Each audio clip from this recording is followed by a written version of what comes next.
Octal stood watching as the last of the young reptile men and women took their turn to go down to the safety in the lift. The gleaming metal doors of the lift were set in rock.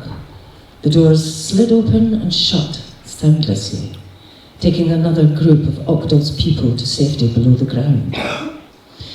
Across the valley, the sun was already setting, and in its last light made the green scales of the young people shine brilliantly. Octal wondered when he would see the sun again.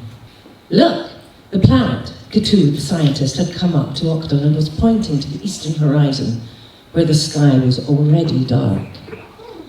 The little rogue planet stood out as a white disk in the sky, lit by the sun. A month ago, the planet had been a dot in the night sky. Now Octal could see it clearly.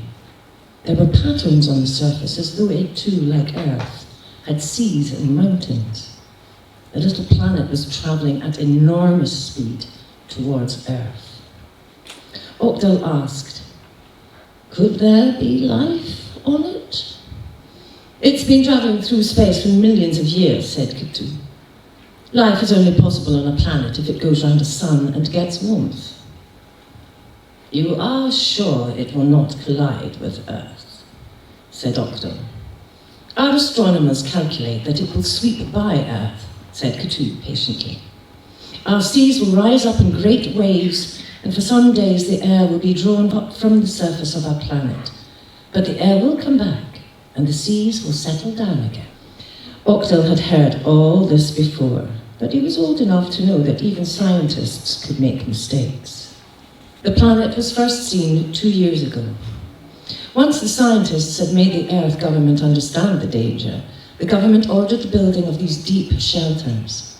All over the planet, Earth shelters had been built deep under the ground.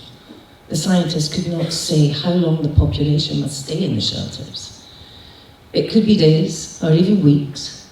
So to save taking down huge amounts of food and water and oxygen, the scientists had invented a system that would put everyone into what they called total sleep. It meant that the people would actually stop breathing. On the ground above each shelter was a device to detect the return of the Earth's atmosphere. Once everything was back to normal, these devices would automatically trigger huge amounts of electricity to wake up the sleeping reptile people. Cthulhu said, are all the animals safe? It had been decided to take a male and female of all the more useful reptile animals. What? Said Octal, lost in thought. Our animals, said Cthulhu. Are they in the shelter? They went down first, said Octal. I made sure of that. He paused. A pity we're taking none of the little furry animals. You are a strange man, said Cthulhu. Little furry animals are dirty. Insects live in their fur. In any case, this event will rid our family of the mammal vermin. When the planet draws away our atmosphere, even only for a few minutes, all creatures on the surface will suffocate and die. Morka came up beside them. Octal keeps one of the furry animals as a pet, he said. Is that not true, Octal? It amuses me, said Octal. Your pet will have to die with the others, said Morka. We shall be better off without them. They raid our crops, said Cthulhu. Our farmers will be glad to see the end of them. But I am sorry about your pets, Octal. You only say that because Octal is the leader of this shelter group, said Morka. The little furry animals revolt me. They grunt, they have families, and they are fond of each other. It is that quality which makes them interesting, said Octal. In the zoo, I have noticed how much they touch each other. They put their limbs round each other's necks. Yes, said Morka. They press their lips to each other's faces. It is disgusting. Octal turned to Cthulhu. But as a man of science, do you not find it interesting that a species exists so different from ourselves? Interesting, said Katu.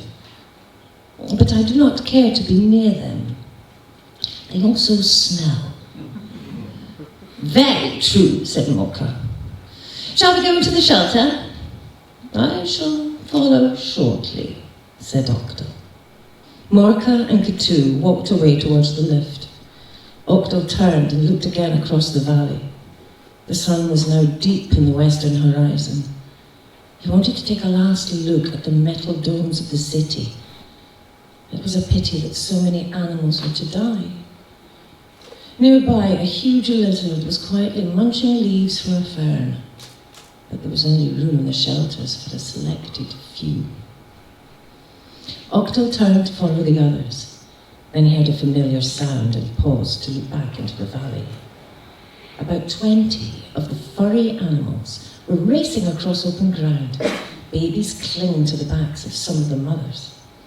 As always, they were calling out to each other, grunting and chattering. Sometimes Octo imagined they were trying to form words. He was certain that his own pet furry animal understood many of the things said to it, even though it only chattered and grunted in reply. He had released the pet 2 days ago, so that for what remained of its life it could enjoy freedom to climb trees and race across open spaces. Octo! Morka was calling from the lift doors. You must go into the shelter! Octo slowly walked towards where Morka and Katu were waiting. Just before stepping into the lift, he looked again across the valley to see the tip of the sun as it sank below the horizon. It was the last time he was to see the sun for 100 million years. 2 days later, when all the reptile people were safely hibernating in total sleep in their deep shelters, the little planet swept low across the surface of the earth. The force of its gravity pulled the seas into huge tidal-like waves that swept over the continents. Volcanoes erupted and earthquakes brought mountain ranges crashing down. Cyclones raged across the boiling seas and the tortured land masses. But the atmosphere was never completely pulled away from the surface of the earth. Within a day, the greater gravity of Earth had trapped the little wandering planet, turning the course of its flight into an orbit that encircled the Earth. Millions of the little furry animals were drowned or swept to death against rocks by the force of the great winds. But some survived. Since there was no time of complete airless vacuum on the Earth, the devices to dehibernate the reptile people were never triggered. With the reptile masters of Earth safely hibernating in their deep shelters, the little furry animals, the mammals, were able to live in peace and multiply. As millions of years rolled by, and as the Earth climate changed and became cooler, the mammals increased, both in numbers and in a variety of species. Most of them continued to walk and run using all 4 limbs, but some, similar to those Octo saw racing across the valley, began to stand upright on their hind legs, lost most of their body hair, and learned to use their upper limbs to handle tools. Of all the mammalian species, it was this one that learned how to talk. When this animal looked up into the night sky and saw the little planet still orbiting his Earth, he gave it a special name. He called it the Moon. The surface of the Earth changed and changed again. Whole continents moved their position. The Earth's crust folded over on itself, not once but many times. The underground shelters of the sleeping reptile people sank deeper and deeper below the surface. In many places, rocks and mountains formed over the shelters. The reptile people remained in their state of hibernation, knowing nothing of the world they had lost. They were to remain like that until man, Homo sapiens, started to probe beneath the crust of what he now considered was his